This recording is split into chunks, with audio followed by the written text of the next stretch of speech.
கொடிகளை மருத்துவரால் அவ்வளோ சுலபமாக வெட்ட முடியாது. அந்த வெட்ட முடியாமல் மருத்துவர்கள் எல்லாம் கைவிட்ட தொப்புள் கொடிகளோடு இருக்கக்கூடிய குழந்தைகளுக்கு தான் நீங்கள் அத்தனை பேரும் தாய்மார்களாக இருக்கீங்க. வேறு எதையுமே நான் பார்க்கலைங்க. எத்தனை காலமாக இந்த குழந்தைங்களுக்கு தாயாராகவே இருந்திருக்கீங்களோ எனக்கு தெரியாது. எத்தனை ஜென்மங்கள் இது தொடர்ந்து வந்த உறவோன்னு கூட தெரியாது. உங்களை நான் பாராட்டுற மாதிரியே மனைவியாக இருந்த உங்களுக்கு தாய் அப்படிங்கிற அந்தஸ்தை கொடுத்து கூடவே நீங்கள் நின்னா உங்கள் நிழலாக விழக்கூடிய அப்பாக்களுக்கு மிகப்பெரிய ஒரு நன்றி. என்ன காரணம் அப்படின்னா, அம்மாக்களுக்கு அழறதுக்கும் கண்குழு கலங்கிறதுக்கும் போதுமான உரிமை அவங்களும் எடுத்துப்பாங்க, சமுதாயமும் கொடுக்கும். ஆனால் எப்போவுமே கலங்கக்கூடிய உரிமை மறுக்கப்பட்ட ஒரு நபர் உண்டு அப்படின்னா அப்பா மட்டும்தான். அம்மா குலுங்கி குலுங்கி அழும்போது அப்பா தோளை தட்டி கொடுத்துட்டு குமிஞ்சிட்டு விழுந்த கண்ணீர் அப்படி தெரியாத மாதிரி எடுத்துகிட்டு போயிடுவார். ஏன்னா தாயும் தந்தையும் வெவ்வேறு உருவத்தில் இருக்கீங்களே தவிர உணர்வு ரீதியாக ஒரே நபரை தான் நான் மறுபடியும் பார்க்குறேன். அவ்வளவே தான். அதனால் இதில் கொண்டாடப்படக்கூடியது அன்னையர் தினமா, தந்தையர் தினமா, குடும்ப தினமா எனக்கு தெரியல. தினம் தினம் கொண்டாட வேண்டிய தினமாக மட்டும்தான் அதை நான் பார்க்குறேன். அவ்வளோ சந்தோஷமான ஒரு விஷயம்.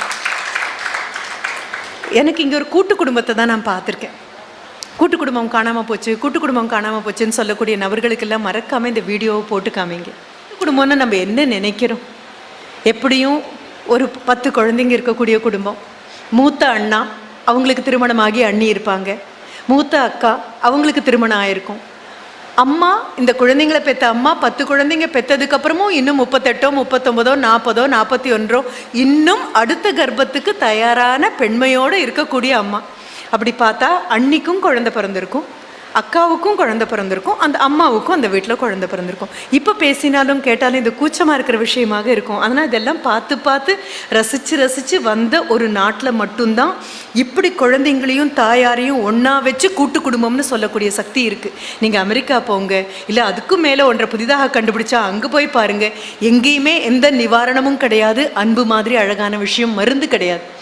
இந்த பெரியண்ணாவுடைய அன்னிக்கும் குழந்தை இருக்கும், அக்காவும் மூத்த அக்காவும் ஒரு பிரசவம் இருக்கும், அம்மாவுடைய 7வது குழந்தை 8வது குழந்தைக்கு அப்புறம் 9வதாவதும் இருக்கும். வீட்டில் குறைந்தபட்சம் ஒரு 4 தூளியாவது இருக்கும்.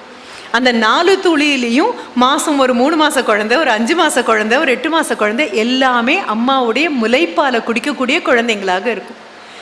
ஏதாவது ஒரு தூளியில் குழந்தை இப்படி நெளிஞ்சாங்க அப்படின்னா அந்த பக்கமாக போகக்கூடிய எந்த அம்மாவாக இருந்தாலும் சரி, அது அண்ணியாக இருந்தாலும் சரி, பெரியக்காவாக இருந்தாலும் சரி, இல்லை அந்த அம்மா இந்த குழந்தைங்களுக்கு பாட்டி உறவான அந்த உமாவாக இருந்தாலும் சரி, அள்ளி பிடிச்சி கொண்டு போய் உட்கார வச்சு தன்னுடைய தாய்ப்பாலை கொடுத்துட்டு குழந்தைய கொண்டு வந்து தூளியில் போட்டு திரும்புறதுக்குள்ளே இன்னொரு குழந்தை அங்கே நெளியும். இன்னொரு அம்மா, எந்த அம்மாவும் தூளியை திறந்து இது தன்னுடைய குழந்தையான்னு பார்த்தது கிடையாது. குழந்தை என்னுடைய மார்பில் பால் இருக்குது, குழந்தைக்கு பசிக்குது, கொடுக்க வேண்டிய பொறுப்பு எனக்கு இருக்குது. ஒரு 5 நிமிஷம் முன்னால் நீங்கள் பார்த்த காட்சி அதுதான். எல்லா குழந்தைங்களையும் எல்லா தாய் தகப்பனும் கொண்டு வந்து மேடையில் உட்கார வச்சாங்க. எல்லா குழந்தைங்களையும் எல்லா தாய் தகப்பனும் மேடையை விட்டு இறக்கி கொண்டு வந்து வச்சாங்க. கதிரவன் கொண்டு வந்து உட்கார வச்ச உடனே மலர் மேடம் பக்கத்தில் வந்து அவன் காலை சரி பண்ணி விட்டாங்க, அவன் சட்டையை சரி பண்ணி விட்டாங்க, அவன் கன்னத்தில் ஒரு தட்டு தட்டினாங்க, கையில் இருக்கிற பூவை கொடுத்தாங்க. அவங்ககிட்ட ரொம்ப உரிமையோட மலர் மேடம் அவன் கண்ணு பார்த்து கொஞ்சம் நேரம் என்னமோ பேசிட்டு போனாங்க. இதுதான் கூட்டு குடும்பம். யாராவது கூட்டு குடும்பம் காணாமல் போயிடுச்சு அப்படின்னா அவங்கள கூப்பிட்டு நீங்கள் காண்பிக்கணும். இது கூட்டு குடும்பம் இல்லைன்னா வேறு எதை நீங்கள் கூட்டு குடும்பம்னு காட்ட போகிறீங்க? மிகப்பெரிய பாடம், மிக மிக அழகான பாடம். எந்த அம்மா கண்ணுலேயும் எந்த குழந்தையும் வேற குழந்தையா தெரியல. எந்த அப்பா கண்ணுலையும் தூக்கிட்டு இறங்கின அப்பாக்கள் எல்லாமே எல்லா குழந்தைங்களையும் தூக்கிட்டு இறங்கி கொண்டு போய் உட்கார வச்சாங்க. அவ்வளவே தான். அப்புறம் கண்டிப்பாக ஒரு பெரியப்பா பையனோ சித்தப்பா பையனோ அத்தை பையனோ ஒருத்தர் கண்டிப்பாக இருப்பாங்க. மிஸ்டர் சூரஜனோட கூட நின்ன அத்தனை ஆண் குழந்தைகளும் மறுபடியும் குழந்தைகள்னு தான் சொல்கிறேன். இவங்க கை எப்படி அசையணும்னு இவங்க கற்பனை பண்ணுறாங்களோ அந்த மாதிரியெல்லாம் கை அசைஞ்சது, அந்த மாதிரியெல்லாம் பாட்டு இருந்தது. குமிஞ்சு ஒருத்தர் கண்ணெல்லாம் தட்டி கொடுத்தாங்க. அவ்வளவு சந்தோஷமாக ஒரு கூட்டும் குடும்பத்தை பார்க்கக்கூடிய பரவசமான வாய்ப்பு எனக்கு கொடுத்ததுக்கு மிகப்பெரிய நன்றி மேடம். வார்த்தை நன்றியை தவிர என்கிட்ட வேறு எதுவும் இல்லை. நீங்களா ஏதாவது வேணால் எடுத்துக்கோங்க, அவ்வளோவே தான். நன்றி டு த பவர் ஆஃப் அப்படின்னு போட்டிங்கன்னா எவ்வளோ வரும்னு கூட எனக்கு சத்தியமாக தெரியாது. நான் இதே மாதிரி ஒரு அம்மாவை நான் பார்த்துருக்கேன்.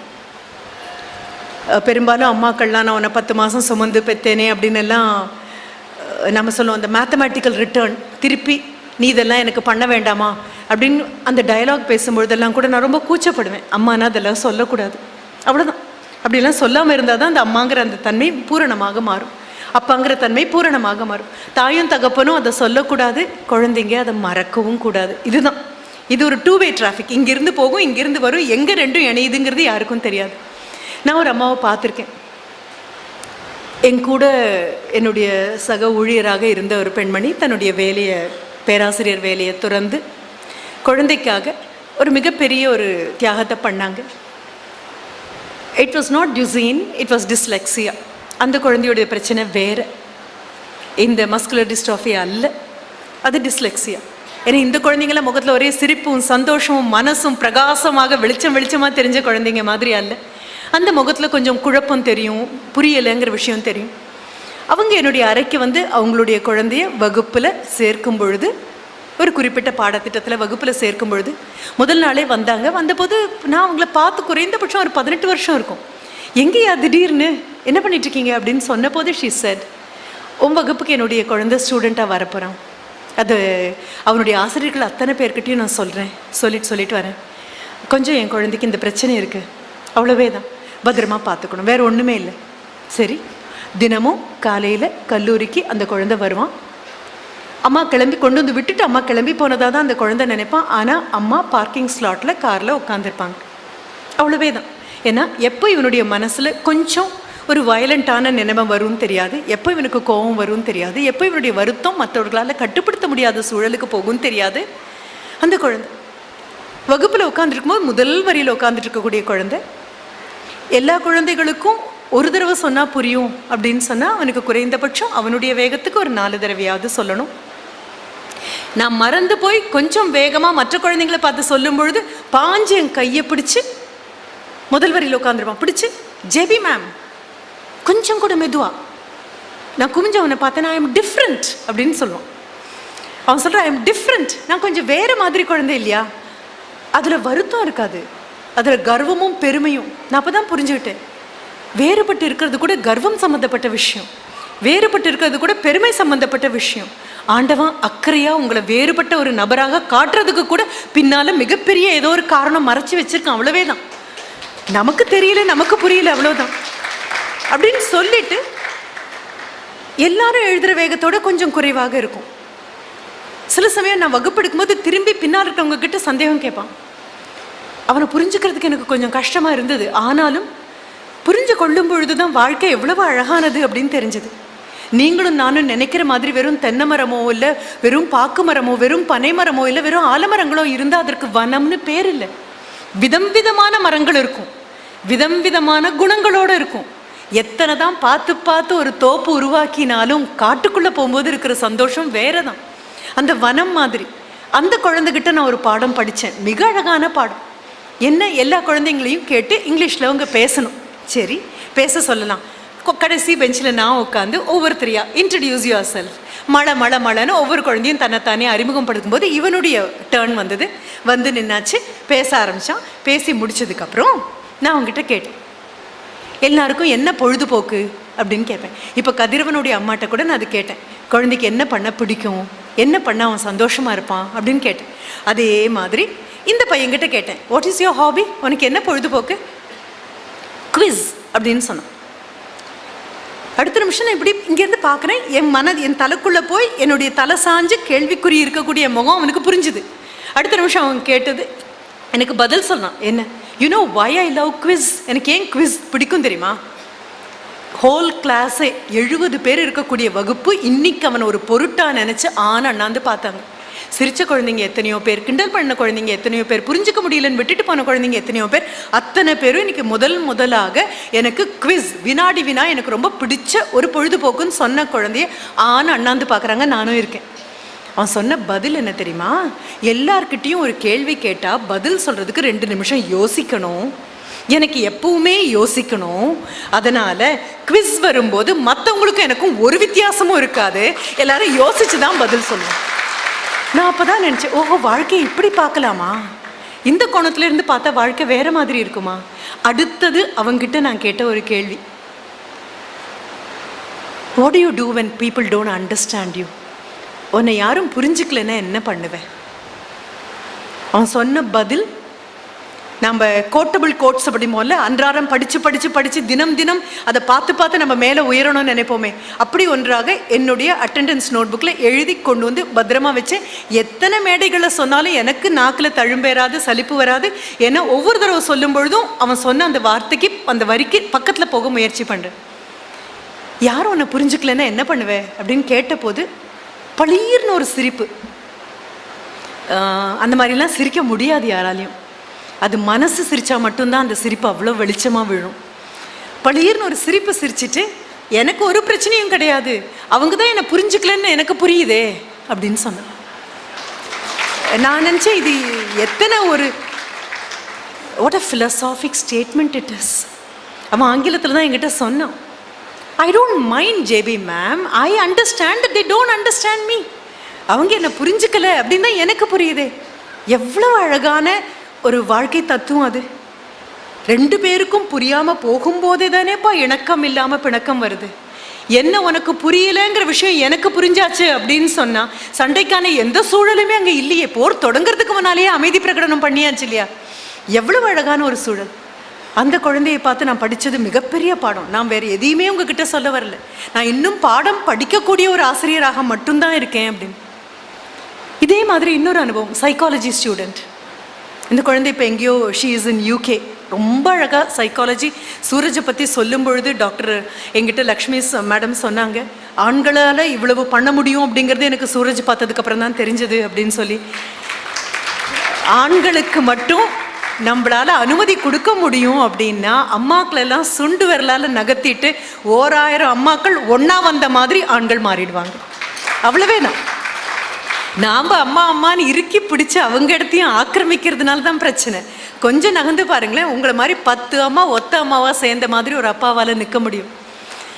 அந்த குழந்தை, ஒரு குழந்தை வகுப்பில் சைக்காலஜி மேஜர், அவகிட்ட நான் கேட்டேன், ஏன் சைக்காலஜி ஏன் எடுத்தீங்க அப்படின்னு கேட்டபோது அந்த குழந்தை சொன்னா, அந்த கிளாஸ்லேயும் 60 பேர், அத்தனை பேரும் அப்போ தான் அவளையே பார்க்குறாங்க. ஏன்னா இந்த கேள்விக்கு பதில் எல்லாருக்குமே எல்லாரையும் அடையாளம் தெரியக்கூடிய ஒன்று. சிரிச்சிட்டே அந்த பொண்ணு என்கிட்ட சொன்ன பதில் என்ன தெரியுமா? எங்கள் அம்மாவுக்காக தான் நான் இந்த கோர்ஸ் எடுத்தேன். உங்கள் அம்மாவுக்காக சைக்காலஜி? ஆமாம், BSc சைக்காலஜி பண்ணணும், அதுக்கப்புறம் மாஸ்டர்ஸ் கிளினிக்கல் சைக்காலஜிக்குள்ளே போகணும், நிறைய பண்ண வேண்டி இருக்கு. நான் ஏன்? அவ்வளோதான். ஏன்னா நான் கேட்கும்போது எல்லாருக்கும் பதில் கிடைக்கும். சரி, எல்லாரும் அப்படியே பார்த்துட்டே இருக்கோம். பார்க்கும்போது அந்த குழந்தை சொன்னா, எங்கள் அம்மாவுக்கு 17 வயசுல எல்லாம் கல்யாணம் ஆயிடுச்சு, 18 வயசில் எங்கள் அக்கா பிறந்தாச்சு. அப்போது எங்கள் அம்மா அப்பா எல்லாம் ஒரு கல்ஃப் கண்ட்ரியில் இருக்காங்க. அப்பா சம்பாதிக்கணும் அங்கே இருக்கார். குழந்தை பிறந்த போது தான் அம்மாவுக்கு தெரியும் அக்காவுக்கு டவுன் சிண்ட்ரோம். ஒன்றும் பண்ண முடியாது, மனநிலை பாதிக்கப்பட்டிருக்கக்கூடிய ஒரு பெண் குழந்தை. நான் இப்போ யோசிச்சு பார்க்குறேன், 18 வயசில் ஃபஸ்ட் இயரில் சைக்காலஜி ஸ்டூடெண்ட்டாக ஆரோக்கியமாக நிற்கக்கூடிய நான் யோசிச்சு பார்க்குறேன், 18 வயசில் கையில் அந்த குழந்தைய வச்சுட்டு எங்கள் அம்மா என்ன பாடுபட்டிருப்பா, எங்கெல்லாம் ஓடி இருப்பா. அதுவும் மொழி தெரியாத ஒரு ஊர், உறவினர்கள் இல்லாத ஒரு ஊர், நட்பு இல்லாத ஒரு ஊர், தொழில் ரீதியாக அப்பா போய் அங்கே இருந்தே ஆகணும், இந்த குழந்தைய அம்மா வளர்த்தே ஆகணும் அப்படின்னு. அம்மாவுக்கு உளவியல் பற்றியெல்லாம் எதுவும் தெரியாது. சாதாரணமான ஒரு பெண்ணாக வீட்டில் இருந்தபோது பிடிச்ச கல்யாணம் பண்ணியாச்சு. கிடைச்சிருக்கக்கூடிய இறைவன் கொடுத்த குழந்தை இந்த மாதிரி. அப்போ எங்கள் அம்மா முயற்சி பண்ண ஆரம்பித்தாங்க. நீங்கள் அவினாஷி லிங்கம் யூனிவர்சிட்டி பற்றி மேடம் சொன்ன அதுவே தான். அப்போது அங்கே ஒரு கோர்ஸ் இருந்தது, ஒரு 6 மாத ஒரு கிராஷ் ப்ரோக்ராம் மாதிரி அவினாஷி லிங்கம் யூனிவர்சிட்டியில் ஒன்று நடந்துட்டு இருந்தது. எதற்காக அப்படின்னு சொன்னால், இந்த மாதிரி மன வளர்ச்சி குன்றிய குழந்தைகளுக்கு உதவக்கூடிய தாயாராக பூரணமான ஒரு அம்மாவாக மாறுவது எப்படி. நடு இரவில் குழந்தை காலை உதச்சிட்டு அழுதா எந்த அம்மாவுக்கும் தெரியாது. ஒவ்வொரு தடவையும் பக்கத்தில் நின்று பார்த்து பார்த்து பாடம் படிக்கிற மாதிரி குழந்தையோடைய அழுகையும் அம்மா படிக்கணும். இதுக்கு அழுதா இது பசி, இது நவலி, இது தூக்கம், இது என்ன தூக்கிக்கோன்னு அர்த்தம், இது போட்டுட்ருக்க ட்ரெஸ் எங்கேயோ உறுத்துதுன்னு அர்த்தம், இல்லை இருக்கக்கூடிய டயப்பரை நினச்சிட்டேன்னு அர்த்தம். ஏதோ ஒன்று ஒவ்வொரு அம்மாவுக்கும் ஒன்றும் உடனடியாக தெரியாது. பார்த்து பார்த்து பார்த்து பார்த்து எங்கேயோ நிற்கும்போது ஒரு 6 மாதம் ஆனதுக்கப்புறம் குழந்தை அழறான் அப்படின்னோடனே, ஓ இதுக்காக அழறான், இதுக்காக அழகிறான்னு அம்மா சொல்வா. ஆனால் படிச்சிருக்கா, சிலபஸ் மாதிரி படிச்சிருக்கா. இது இந்த குழந்தையை தூக்கிட்டு எங்கள் அம்மா மேலும் கீழும் ஓடின போது எப்படி தவிச்சிருப்பா, எத்தனை பாடுபட்டிருப்பா. அப்புறம் UK போக வாய்ப்பு கிடைச்சிது. அப்பா அங்கேருந்து மைக்ரேட் பண்ணி UK போன போது இதே மாதிரி அக்காவை நாங்கள் ஒரு வீல் சேரில் உட்கார வச்சு கூட்டிகிட்டு போவோம், ஜூக்கெல்லாம் கூட்டிகிட்டு போவோம். இப்படி கூட்டிகிட்டு போகும்போது சுற்றியில் இருக்கிறவங்க எல்லாம் அக்காவை ரொம்ப ரொம்ப ஏதோ வினோதமான பொருள் மாதிரி பார்ப்பாங்க. அப்போ அம்மாவை அக்கா பிடிச்சி இழுப்பா.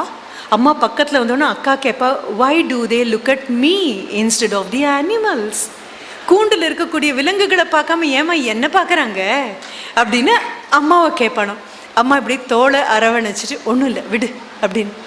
இந்த பொண்ணு வகுப்பில் அது சொல்லும்போது நாங்கள் அத்தனை பேரும் பார்த்துட்டு இருந்தோம். படிக்கிறது எல்லாரும் படிக்கலாம், ஆனால் எத்தனை பேருக்கு அந்த படிப்பு படியும்னு ஒன்று இருக்கு இல்லையா? அப்போவே 18 வயசில் குழந்தைய தூக்கிட்டு ஓடின அந்த அம்மாவை பற்றி அடுத்த தவசனா, எங்கள் அம்மா ரொம்ப பெரிய ஆள், ரோல் மாடல் எனக்கு எங்கள் அம்மா தான், பெரிய படிப்பு கிடையாது, ஆனால் மனிதர்கள் முகத்தை புத்தகம் மாதிரி படிக்கிற ஆள் எங்கள் அம்மா. எங்கள் அக்காவுக்கு அவங்களால முடிஞ்ச அளவு எங்கள் அக்கா யாராவது ஃபோன் பண்ணால் அவளுடைய நாற்காலியை தள்ளிட்டே போய் ஃபோனை அட்டன் பண்ணி அவளால் முடிஞ்ச மாதிரி பெரிய பெரிய பெரிய பெரிய எழுத்தில் நம்பரை எழுதி வைக்கிற அளவுக்கு எங்கள் அம்மா அவளுக்கு பயிற்சி கொடுத்தாங்க. எந்த பயிற்சியும் இல்லாமல் இயற்கை கொடுத்த தாய்மைங்கிற ஒரு பயிற்சியும் 6 மாதம் இந்த திணறலை எப்படி அழகாக தூக்கிட்டு போகிறது அப்படிங்கிறதும் எனக்கு அந்த குழந்தை சொன்ன போதும் வளர்றதுக்கான ரொம்ப பெரிய ஒரு வாய்ப்பு கிடைச்சு. நான் வேற எங்கிருந்தும் உங்களுக்கு மேற்கோள் காமிக்கல. நான் காண்பிக்கக்கூடிய மேற்கோள் எல்லாம் மீண்டும் மீண்டும் மீண்டும் வாழ்க்கைக்குள்ளேருந்து மட்டும்தான். ஏன்னா அவ்வளோ பெரிய அம்மாக்கள் நீங்கள்லாம். ஏன்னா அன்றாட குருட்சேத்திர யுத்தத்தில் நீங்கள்லாம் நின்றுட்டு இருக்கீங்க. அர்ஜுனன் மாதிரி கையில் இருக்கக்கூடிய எல்லா விதமான படைக்கலன்களையும் கீழே போட்டுட்டு பண்ணின தவமும் வாங்கின வரப்பிரசாதமும் எல்லாம் கீழே போட்டுட்டு வாழ்க்கை இவ்வளோ பெரிய உருவத்தில் நிற்குதே, நான் என்ன பண்ணுவேன் அப்படின்னு எல்லா அம்மாக்களும் உங்களை நோக்கி திரும்பும்போது கண்ணன் விஸ்வரூபம் எடுத்தாரா இல்லையான்னு எனக்கு தெரியாது. ஆனால் இங்கே வந்து அத்தனை பேரும் விஸ்வரூபம் எடுத்து நின்னீங்கிறதுல மாறுபட்ட கருத்தே கிடையாது. நீங்கள் சொன்ன பி ஹாப்பி அப்படிங்கிறத விட மிகப்பெரிய பகவத்கீதை வேறு எதுவுமே கிடையாது. அவ்வளோ அழகாக நீங்கள் சொன்னீங்க. இதே மாதிரி இன்னொரு குழந்தைய நான் பார்த்தேன். இந்த அனுபவம் எப்படி இருக்குது? முதுகுவலி, அத்தனை படி ஏறி ரிட்டையர் பண்ணுறதுக்கு ஆச்சு. அத்தனை படி ஏறி வகுப்பு வாசலில் போய் இப்படி நின்றுட்டு இப்படியே கொஞ்சம் நெளிஞ்சிட்டே இருப்பேன். 5 நிமிஷத்தில் கடந்த தூரம் அது ஒரு காலம் இருந்தது. 5 நிமிஷத்தை 8 நிமிஷம் ஆகும் அப்படிங்கிற காலம் இருந்தது. ஃபஸ்ட் பெல் அடிக்கிறதுக்கு முன்னாலேயே கிளம்பிட்டா மட்டும்தான் வேகமாக போய், நான் வேகமாக போகிறதா நான் நினச்சேனே தவிர ஊர்ந்து போகிறவங்க கூட என்னை தாண்டி போயிட்டு இருந்தாங்க, அது வேற கணக்கு. போய் அத்தனை படியும் ஏறி 3rd ஃப்ளோரில் போய் மூச்சு வாங்கி மூச்சு விட்டு வகுப்புக்குள்ளே போகும்போது குட் மார்னிங் சொல்கிற அளவுக்கு வாய்க்கு சக்தி வேணும். சீக்கிரம் கிளம்பி இப்படி முதுகோ கொஞ்சம் இப்படி தட்டிட்டு அப்படியே போய் அங்கே நிற்கும்போது நினைப்பேன், சே என்ன வலிக்குதப்பா இது அப்படின்னு நான் நினச்சிட்டு இருக்கும்போதெல்லாம் என்னை தாண்டி அதே ஒரு பாடத்திட்டம் அந்த வகுப்பு முன்னால் நான் ஃபஸ்ட் இயர் ஸ்டூடெண்ட்டுக்கு போகிறேன். 3 வருஷமாக அந்த மாதிரி அதே பாடத்திட்டத்துக்கு ஒவ்வொரு வருஷமும் போகிறேன். அதில் ஒரு குழந்தை அவனை தூக்கிட்டு இன்னொரு ஃப்ரெண்ட் இங்கே ஒவ்வொருத்தராக ஏற்றி விட்டு இறக்கி விட்ட பொழுது எனக்கு தோன்றினது அதுதான். ஆண்டவனுக்கு 10 கை அப்படிங்கிறதெல்லாம் கற்பனையே கிடையாது. 10 கை இங்கே பார்த்தேன் நான். ஒவ்வொருத்தரையாக தூக்கி விடும்போது ஓஹோ தெய்வம் இப்படி தான் இருக்குமா, என்ன ஒரு ஜீன்ஸும் டிஷர்ட்டும் போட்டுட்டு வந்திருக்கு, அவ்வளோதான், வேற ஒன்றும் இல்லை, முடிஞ்சா உங்களுடைய எம்பளமை குத்திட்டுருக்கு. அந்த ஒரு பையன் அவனை தூக்கிட்டு அவனுடைய வகுப்பு தோழர்கள் யாராவது ஒருத்தர் ஒவ்வொரு நாளும் அவனை தூக்கிட்டு போகிறத பார்த்துருக்கேன். அவன் தோளை இறுக்கி பிடிச்சிட்ருப்பான், காலால் அந்த தூக்கிட்டு போகிற பையன் இடுப்பையும் இறுக்கி பிடிச்சிட்ருப்பான். 2 பேர் முகமும் பக்கத்தில் இருக்கும். இந்த தோளில் இருக்கக்கூடிய குழந்தை அவனுடைய காதில் ஏதோ சொல்லிகிட்டே இருப்பான். இவங்க திரும்பி 2 பேருக்கு இடையில பயங்கரமான ஒரு ரகசியம், 2 பேரும் சிரிச்சிட்டே போவாங்க. ஒவ்வொரு நாளைக்கு ஒவ்வொரு குழந்தை. என்னை தாண்டி போகும்போது அவங்க குட் மார்னிங் சொல்கிறதுக்கு நான் நின்னதே கிடையாது. நான் சொல்லுவேன் குட் மார்னிங் அப்படின்னு சொல்லுவேன். என்ன காரணம்னா அன்றைய காலை பொழுத அழகாக மாற்றி முதுகுதானே வலிக்குது, மிச்சம்லாம் ஒழுங்காத்தானே இருக்குது, சிரிக்க வேண்டியது தானேங்கிற பெரிய பாடத்தை சொல்லி கொடுத்தது அந்த குழந்தைங்க. ரொம்ப பெரிய அனுபவம், சாதாரணமான அனுபவமே கிடையாது, மிகப்பெரிய அனுபவம். திருப்பி கொண்டு வந்து உங்கள் முன்னால் தட்சிணையாக நான் வைக்கக்கூடியது இது மட்டும்தான். எத்தனை தான் சிரித்தாலும் இந்த சிரிப்பினுடைய ஊற்றுக்கண்ணாக உள்ளுக்குள்ளே முள்ளு மாதிரி நெருடக்கூடிய வேதனை இருக்குங்கிறது சத்தியம், இல்லைன்னு மறுக்கவே இல்லை. ஆனால் இதில் நூதனமான விஷயம் என்ன தெரியுமா? 4 வருடத்திற்கு முன்னால் இங்கே இப்படி ஒரு நிவாரணத்திற்கான வாய்ப்பு இருக்குன்னு கூட தெரியாமல் எது திக்குன்னு தெரியாமல், எது திசைன்னு தெரியாமல், எது நிவாரணம் தெரியாமல், எது சிகிச்சைன்னு தெரியாமல், யார்கிட்ட அன்பு கிடைக்கும் தெரியாமல், யார்கிட்ட ஆறுதல் கிடைக்கும் தெரியாமல், எந்த விரல்கள் தீண்டினால் நிவாரணம் கிடைக்கும்னு கூட தெரியாமல் அலப்பாஞ்சிட்டு இருந்த பொழுது எங்கேயோ ஒரு சூரியன் உதிச்சு உங்கள் முன்னால் வந்து உங்கள் வரலை பிடிச்சி இழுத்து வாங்க தன்வந்திரியில் இப்படி ஒன்று இருக்குது, குறிஞ்சி ஹாஸ்பிட்டல் இப்படி ஒன்று இருக்குன்னு சொல்லக்கூடிய ஒரு வாய்ப்பு கிடைச்சது இல்லையா? அந்த நம்பிக்கைக்கு மிகப்பெரிய நன்றி. என்ன காரணம்னு சொல்கிறேன். ஒரு மிகப்பெரிய நீர்வீழ்ச்சி நயகரான் வேணாலும் நீங்கள் எடுத்துக்கோங்க. அந்த நீர்வீழ்ச்சி ஒரு 2 மலைகளுக்கு நடுவுலேருந்து அப்படியே பல்லாயிரக்கணக்கான இடி முழங்குற மாதிரி தட்டன்னு முழங்க அந்த தண்ணி கொட்டிட்டு இருக்கு. எல்லாரும் ஆச்சரியமே பார்த்துட்ருக்காங்க.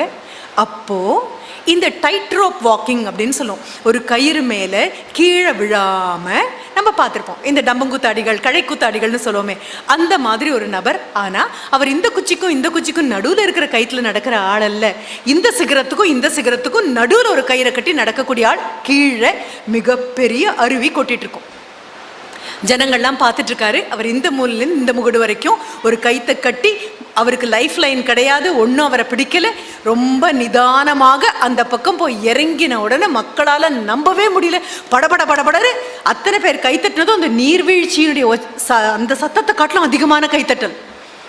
அவ்வளோதான். சிரிச்சுட்டே அவர், ஒரு நிமிஷம், அடுத்தது நான் என்ன பண்ண போகிறேன் பாருங்க அப்படின்னு சொல்லிட்டு தன்னளவே எடையுள்ள ஒரு பெரிய பொதிய முகுதுகளை தூக்கி வச்சுட்டு இந்த மூலையிலேருந்து அந்த சிகரத்திற்கு நடந்தார். மறுபடியும் பெரிய கைத்தட்டல். அவங்கவுங்க நடக்கிறதே பெரிய கஷ்டம், அதில் தன்னை விட அதிகமான எடையுள்ள ஒரு மூட்டையை தூக்கி வச்சுட்டு நடக்கிறேன்னா பெரிய சாதனை. அவ்வளவே தான். மறுபடியும் சிரிச்சுட்டு அவர் என்ன பண்ணார் அப்படின்னா, அந்த ஒரு கைக்குட்டை எடுத்து கண்ணை திருப்பி இறுக்கமாக கட்டிட்டு இப்போ தன்னை விட அதிகமான எடையுள்ள மூட்டையை முதுகுல சுமந்துட்டு இந்த ஒரு சிகரத்துலேருந்து அந்த சிகரம் வரைக்கும் போய் இறங்கினாரும். மறுபடியும் பெரிய கைத்தட்டல். மக்களால் நம்ப கூட முடியல. கற்பனைக்கு அப்பாற்பட்ட ஒரு விஷயம். சிரிச்சுட்டே இறங்கி கீழே வந்தார். இப்போ பார்த்தீங்க இல்லையா, என் கால் ஒரு நிமிடம் கூட தடுமாறலை. என்னுடைய பார்வை இல்லாட்டாலும் பரவாயில்ல, இந்த கயிற்று மேலே என்னால் அவ்வளோ அழகாக நடக்க முடிஞ்சுது. முதுகு மேலே பெரிய சுமையை தூக்கிட்டு என்னால் நடக்க முடிஞ்சுது. இப்போ ஒரு சின்ன சேலஞ்ச், ஒரு சவால். உங்களை யாராவது என் முதுகு மேலே ஏறி உட்காந்துக்கோங்க, நான் இந்த பக்கத்துலேருந்து அந்த பக்கம் கொண்டு போய் விட்டுடுறேன் அப்படின்னு சொன்ன போது ஒருத்தர் கூட வரல. என்ன காரணம் தெரியுமா? அவர் பார்த்ததெல்லாம், அவர் செஞ்சதெல்லாம் பார்த்துட்டே இருந்தாங்க இல்லையா? அதுக்கு ஆங்கிலத்தில் நம்ம என்ன சொல்லுவோம் தெரியுமா? பிலீஃப் அப்படின்னு சொல்லுவோம், எவிடன்ஸ் அப்படின்னு சொல்லுவோம், ப்ரூஃப் அப்படின்னு சொல்லுவோம். நீ ஆமாம் செய்தாய் என்பதற்கான கண்கூடாக தெரியக்கூடியது. ஆனால் முதுகு மேலே ஏறி உட்காருங்க, கொண்டு போய் விடுறேன் அப்படின்னு சொன்ன போது பிலீஃப் மட்டும் பத்தாது, யூ நீட் ஃபெய்த். உங்களுக்கு அசைக்க முடியாத மிக ஆழமான உறுதியான பக்தி கலந்த நம்பிக்கை கிடைத்தால் மட்டும்தான் உண்டு. இத்தனை நாள் வரைக்கும் இந்த டாக்டர்கிட்ட போய் இந்த சர்டிஃபிகேட் வாங்கினோம், அந்த டாக்டர்கிட்ட போய் இதை பார்த்தோம், இது முடியுமான்னு பார்த்தோம், அது முடியுமான்னு பார்த்தோம். இது எல்லாமே மீண்டும் மீண்டும் மீண்டும் உடல் ரீதியாக செய்யப்பட்ட எல்லா பரிசோதனைகளின் விளைவுகளை உங்கள் கையில் கொடுத்தது. ஆனால் உட்காந்துருந்த அத்தனை குழந்தைங்க முகத்துலையும் இருந்த அந்த வெளிச்சம்னு ஒன்று இருக்கு இல்லையா? அந்த வெளிச்சத்தை எந்த பரிசோதனை கூடத்துக்குள்ளே கொண்டு போனாலும் யாராலையும் கண்டுபிடிக்க முடியாது.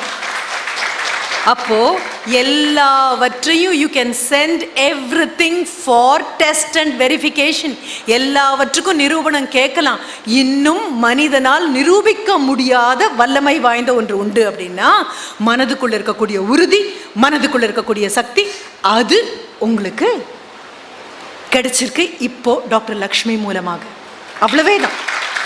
பிலீஃபை நகர்த்தி வச்சுட்டு you have entered the zone of faith, where nothing can be proved, nothing can be disproved. All you do is just stand and wait with confidence. நான் மேம் கிட்ட பக்கத்தில் உட்காந்து சொன்னேன், காத்துட்ருக்கோம், எத்தனை நேரமாக காத்துட்ருக்கிறது அப்படிங்கும்போது நான் சொன்னேன், என்ன பண்ணுறதுன்னு தெரியாமல் கையை பிசைஞ்சுக்கிட்டு மனதில் விரக்தியோடு நிற்கிறவனும், பொறுமையோட நான் போட்ட முயற்சி கண்டிப்பாக வெற்றி அடையும் நிற்கிறவனும் பார்த்தா ஒரே ஜாடையாக தான் இருப்பாங்க. ஆனால் பொறுமையாக நிற்கிறவன் போட்ட விதை இன்னித்த மழையில் நாளைக்கு முளைக்கக்கூடிய காளான் அல்ல. உடைச்சு பார்த்தீங்கன்னா உள்ள இருக்கான்னு கூட தெரியாத கடுகை விட சின்னதான ஆலம் விதை. ஆலம் விதை நேரம் எடுக்கும். ஆலம் விதை இன்னும் முளைச்சு மேலே வரல அப்படின்னு நீங்கள் பார்த்தீங்கன்னா அது மேலே வர்றதுக்கு முன்னால் இன்னும் 1000 காலத்துக்கு நிற்கணுமே. 1000 காலத்துக்கு நிற்கணும் அப்படின்னா மேலே வந்தால் போதுமா? போதாதே. கீழே வேரோடி உறுதியாக நின்னா மட்டும்தானே 1000 காலத்துக்கு வெளியில் தெரிய முடியும். அதனால் இந்த 4 வருஷத்துக்குள்ள உள்ளங்கைக்குள்ள உங்களுக்கு கிடைச்சிருக்கக்கூடியது நம்பிக்கைங்கிற ஆலமரம். நாம் நினைச்சோம் இதை தாண்ட மாட்டோம் அப்படின்னு, இதை தாண்டியாச்சு. இது தாண்டுவோமா? இதுவும் தாண்டியாச்சு. கொஞ்சம் கொஞ்சமா நகர்த்தி நகர்த்தி நகர்த்தி நகர்த்தி இவ்வளவு தூரம் வந்தாச்சு. யாருக்கு தெரியும், அடுத்த வருஷம் இதே நேரம் இங்கே வரும்பொழுது நம்ம கற்பனைக்கு அப்பாற்பட்ட கண்டுபிடிப்பு ஏதோ ஒன்று கண்டிப்பாக சம்பவிக்கும். ஏதோ ஒரு இடத்துல இந்த ப்ரோக்ரெசிவான டீஜெனரேட்டிவ் எயில்மெண்ட்டுக்கு நம்ம ஒரு தடைக்கல் போடுவோம். 1 வருஷத்துக்குள்ளே முடிஞ்சு போகும்னு நினைக்கிறதுக்கு வாய்தா வாங்குவோம். 10 வருஷம் வாய்தா வாங்குவோம். இன்னொன்று நீங்கள் நம்ப வேண்டிய ஒரு விஷயம் என்ன தெரியுமா? ஒரு குட்டி கதை தான் அது. எல்லாம் படித்து முடிச்சிட்டாங்களா அந்த குழந்தைங்க. இனி வெளியில் போக வேண்டியது தான். அத்தனை திறமையான குழந்தைங்க. கேட்ட கேள்விக்கெல்லாம் கேள்வி முடியறதுக்கு முன்னால் பதில் சொல்லக்கூடிய குழந்தைங்க. 1 பதில் இல்லை, 10 பதில் சொல்லக்கூடிய குழந்தைங்க. 10ம் ஒழுங்கான பதிலாக சொல்லக்கூடிய குழந்தைங்க. அப்படிப்பட்ட குழந்தைங்கெல்லாம் விடைபெற்று கிளம்புறதுக்கு முன்னால் அந்த ஆசிரியர் கூப்பிட்டு கேட்டாராம், வெளிச்சம்னா என்ன அப்படின்னு கேட்டபோது குழந்தைங்களுக்கெல்லாம் ஒரே சிரிப்பு.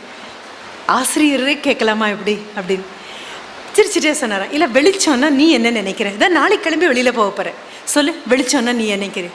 ஒரு பையன் எழுந்திரிச்சு பதில் சொன்னார், வெளிச்சம்னா கண்ணுக்கு முன்னால் இருக்கிறது மரமா இல்லை வெறும் ஒரு சாதாரண எலக்ட்ரிக் போஸ்ட் மாதிரி ஒரு விளக்கு கம்பமான அடையாளம் தெரியும், அதுதான் வெளிச்சம். சரி, அடுத்த குழந்தைய கேட்டார், நீ என்ன நினைக்கிற வெளிச்சம் அப்படின்னா? கண்ணு முன்னால் இருக்கிறதெல்லாம் நல்லா பளிச்சுன்னு தெரியும், இருட்டோட கலந்து போயிடாது, அதுக்கு பேர் தான் வெளிச்சம்.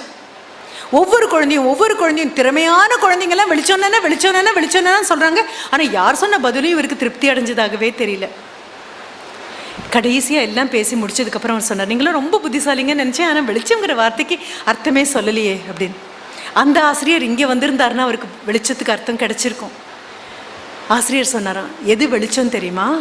எதிரில் இருக்கிறது ஆணா பெண்ணாங்கிற வித்தியாசம் இல்லாமல், என் இனத்தை சேர்ந்தவர்களா வேறு இனத்தை சேர்ந்தவங்களாங்கிற கவலை இல்லாமல், பணக்காரனா ஏழையாங்கிற பாகுபாடு இல்லாமல், இந்த எதுவுமே இல்லாமல் எதிரில் பார்க்கக்கூடிய எல்லாரும் என் கூட பிறந்தவங்க அப்படிங்கிற நினைப்பு உன் கண்ணில் தெரியுமே ஆனால் அது வெளிச்சம். இப்போ நீங்கள் வந்திருக்கிற இடம் என்ன தெரியுமா?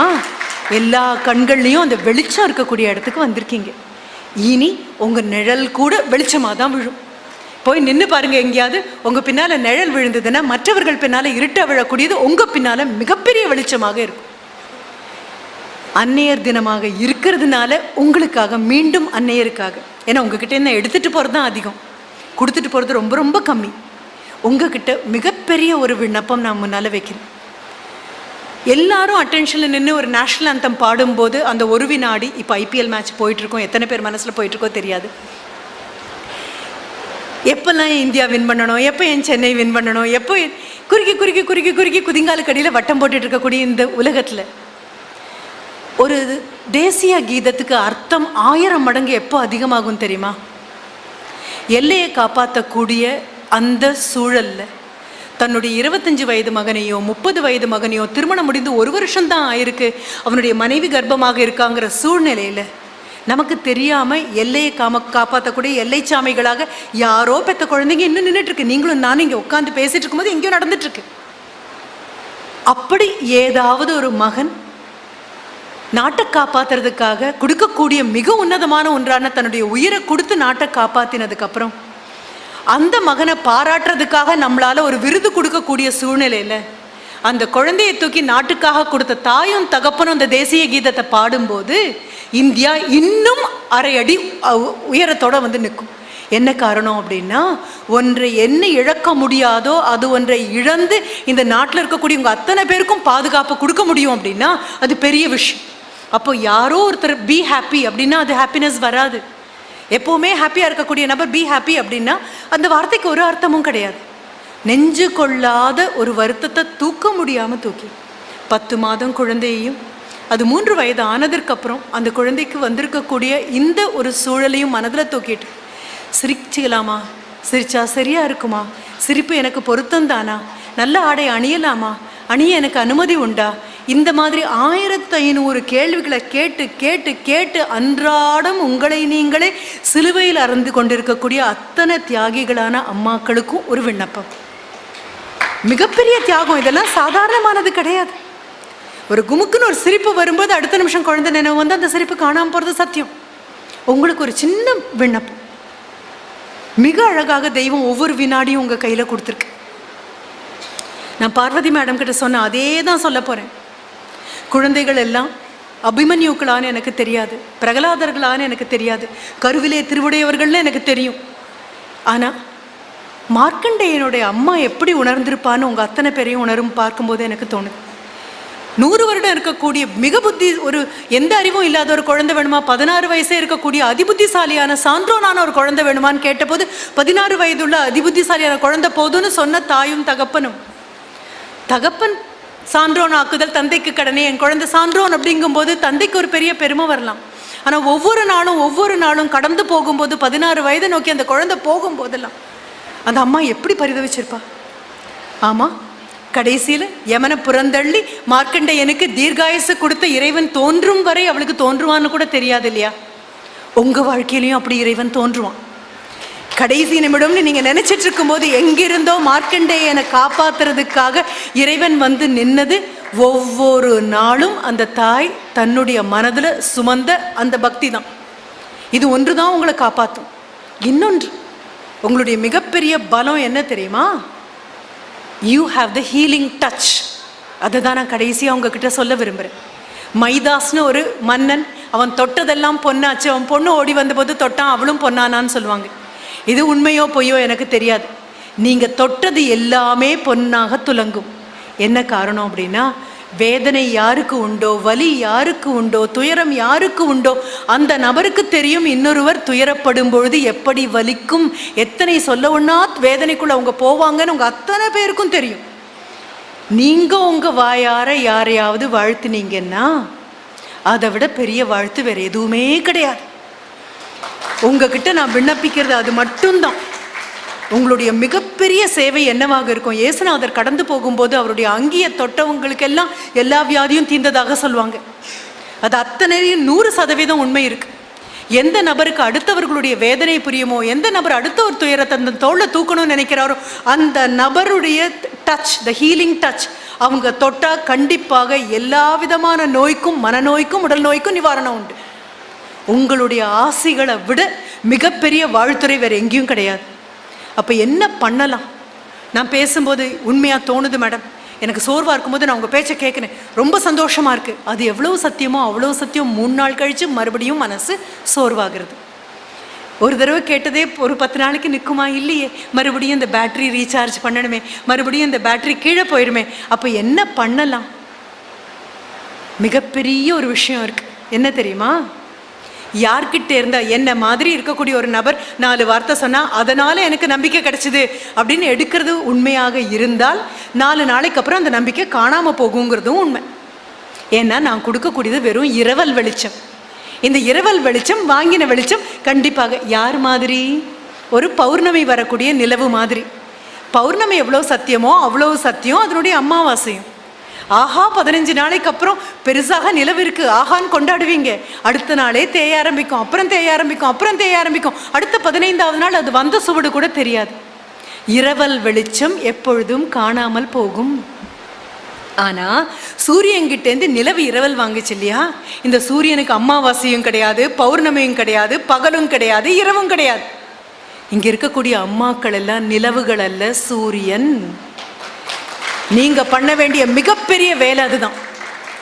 எல்லா அம்மாக்களுக்கும் மன உறுதி கிடைக்கணும் அப்படின்னா you are the fountain head of confidence for all mothers. உலகத்தில் இருக்கக்கூடிய எல்லா தாயார்களும் ஏதாவது ஒரு பேங்க்குக்கு போய் நல்லெண்ணங்களை அள்ளிட்டு வர முடியும் அப்படின்னா, நன்னம்பிக்கையை அள்ளிட்டு வர முடியும் அப்படின்னா, மன உறுதியை அள்ளிட்டு வர முடியும் அப்படின்னா உங்ககிட்ட இருந்து மட்டும்தான் முடியும். 2 கை கொள்ளாமல் தயவு செஞ்சு அள்ளி கொடுக்க ஆரம்பிங்க. ஊரார் பிள்ளையை ஊட்டி வளர்த்தா தம் பிள்ளை தானே வளரும்னு சொல்லுவாங்க இல்லையா? அதில் பரிபூர்ணமான நம்பிக்கை உள்ள நபர் நான். இங்கே அதை பார்த்தேன். உங்கள் வட்டம்னு ஒன்று இருக்குது. இந்த வட்டத்தை இன்னும் கொஞ்சம் கூட பெருசு பண்ணிக்கோங்க. ஏன்னா எனக்கு லக்ஷ்மி மேடம்னுடைய son, I think he is ராகவ்னு நினைக்கிறேன், right? I was not formally introduce to him. ஆனால் மேம் 2-3 தடவை ராகவ் அப்படிங்கிற வார்த்தை சொன்னதுனால எல்லா அம்மாக்களுக்கும் அவங்க குழந்தை பேரை விட இனிமையான பேர் ஒன்று உலகத்தில் இல்லை அப்படிங்கிறதுனால சொல்கிறேன். அவங்க கண்டிப்பாக 98% நீங்கள் இந்த குழந்தைங்களோட தான் இருக்கீங்க அப்படின்னு அம்மா கிட்ட ராகவ் கம்ப்ளைண்ட் பண்ணால் கூட, Raghav you are very blessed, you are very very blessed. என்ன காரணம் அப்படின்னா, அம்மாவுக்கு தெரியும் ஊரார் பிள்ளையை ஊட்டி வளர்க்கும் போது தம் பிள்ளை வாயை பார்த்து ஊட்டுறதுக்கு வேறொரு அம்மா எங்கேயோ உட்காந்துருப்பா. அவ்வளவே தான். இது ஒரு படையாக எடுத்துக்கோங்க. You are an army. மிகப்பெரிய சக்தி வாய்ந்த சர்வ வல்லமை வாய்ந்த பெண்களால் ஆன படை. உங்களுடைய கேடயமும் ஆயுதமும் உங்களுடைய வலி. உங்களுடைய வலியும் வேதனையும் நம்பிக்கையும் துணிவும் தான் உங்களுடைய கேடயம். அதுதான் உங்களுடைய ஆயுதம். ஏன் கேடயம்? எங்கிருந்து வார்த்தைகள் மோசமாக வருதோ, எப்பெல்லாம் மனசு தளர்வடைதோ அப்பெல்லாம் உங்கள் கேடயம் உங்கள் கையிலேயே இருக்குது. அடுத்தவர்கள் தளர்ந்து விழும்பொழுது அவங்கள ஊக்கப்படுத்தி எழுப்புறதுக்கான ஆயுதமும் உங்கள் கையில் இருக்குது. அப்போ இனிமே இந்த வலி அடுத்தவர்களுடைய வலி போக்கக்கூடிய ஒன்றாக இருக்கும். உங்களை சந்திச்சுட்டு போகிற அத்தனை பேர் முகத்துலையும் இப்போ குழந்தைங்க முகத்தில் பார்த்த சிரிப்பு தெரியணும். உங்கள் குழந்தைங்க முகத்தில் தெரிஞ்ச சிரிப்பு உங்களை பார்த்தா இனி தெரியணும். உங்களை தாண்டி போகக்கூடிய எல்லாரும் சொல்ல வேண்டிய ஒரு வார்த்தை, அவங்கக்கிட்ட ஒரு நிமிஷம் நின்னா போதும்பா, மனசெல்லாம் நிறைஞ்சு போகுது. என்ன வார்த்தை, எத்தனை நல்ல வார்த்தை சொல்கிறாங்க. ஏதாவது ஒரு மருத்துவமனைக்கு நீங்கள் போய் ஏதாவது ஒரு தாய் கணத்தில் கையை வச்சுட்டு கண் கலங்கி முகம் குழம்பி உட்காந்துட்டு இருக்கானா, அறிமுகம் உங்களுக்கு தேவையில்லை, பார்த்தாலே அம்மானு தெரியும் உங்களுக்கு. எல்லா அம்மாக்களும் குழந்தைங்களுக்கு உடல்நிலை சரியில்லைன்னா ஒரே ஜாடையாக தான் இருப்பாங்க. கட்டின புடவை வேணையாக இருக்கலாம், பேசுகிற வார்த்தைகள் வேறையாக இருக்கலாம், மூக்கும் கண்ணு மொழியும் வேணால் வேறையாக இருக்கலாமே தவிர அம்மானு ஒரு உருவத்தை பிடிச்சி வச்சிங்கன்னா எல்லாம் ஒரே ஜாடை தான். தாண்டி போகும்போது அவங்க தோளை தொட்டு எல்லாம் சரியாயிடும் அப்படின்னு ஒரு வார்த்தை இன்னிலேருந்து தொடங்கிக்கோங்க. அவ்வளவே தான். எல்லாம் சரியாகுதா இல்லையான்னு பாருங்கள். எல்லாம் சரியாயிடும், எல்லாம் சரியாயிடும். நீங்கள் எத்தனை பேர்கிட்ட சொல்கிறீங்களோ அதை 1000 மடங்காக மாற்றி ஆண்டவன் உங்கள் குழந்தை தலையில் அப்படியே கொட்டுவான். எல்லாம் சரியாயிடும், எல்லாம் சரியாயிடும். இது நடக்கும். போன வருடத்தை தாண்டி இந்த வருடம் இன்னும் முன்னால் வந்துட்டோம். இனி எண்ணி 2 வருடத்துக்குள்ள மிகப்பெரிய ஆச்சரியங்களும் மிகப்பெரிய சாதனைகளும் நடக்க போகுது. எனக்கு தோணக்கூடியது 408 மார்க் வாங்கியிருக்கக்கூடிய ஒரு குழந்தை இங்கே தான் உட்காந்துட்ருக்கான். அவனுடைய ஆரோக்கியம் ஆண்டவன் அருளால் என்னுடைய ஆயுசும் சேர்த்து வச்சு குழந்தை அமோகமாக வாழப்போகிறான். அவன் வாழ்ந்து தலையை நிமிரும் பொழுது, மலர் மேடம் ஞாபகம் வச்சுக்கோங்க, அவன் கையில் ஆண்டவன் பேனாவை கொடுத்து எத்தனையோ பேர் தலையெழுத்த மாற்ற போகிறான். எத்தனையோ பேர் தலையெழுத்த மாற்றக்கூடிய பிரம்மாக்கள் இங்கே உட்கார்ந்துட்டு இருக்கும்போது, பிரம்மாக்களின் அம்மாக்கள் இன்னும் கொஞ்சம் கூட கர்வத்தோடு இருக்கணும். பிரம்மாக்களின் அம்மாக்கள் இன்னும் கொஞ்சம் கூட தைரியத்தோடு இருக்கணும். இன்னும் அதிகமான சிரிப்போடு இருக்கணும். கூடவே உங்கள் பின்னாலேயே நிற்கக்கூடிய உங்களுடைய வாழ்க்கை துணைவர் பின்னால் நிற்கக்கூடாது, பக்கத்தில். இதை விட பெரிய ஆரோக்கியமான ஒரு குடும்ப சூழலை இதுவரைக்கும் நான் அனுபவிச்சது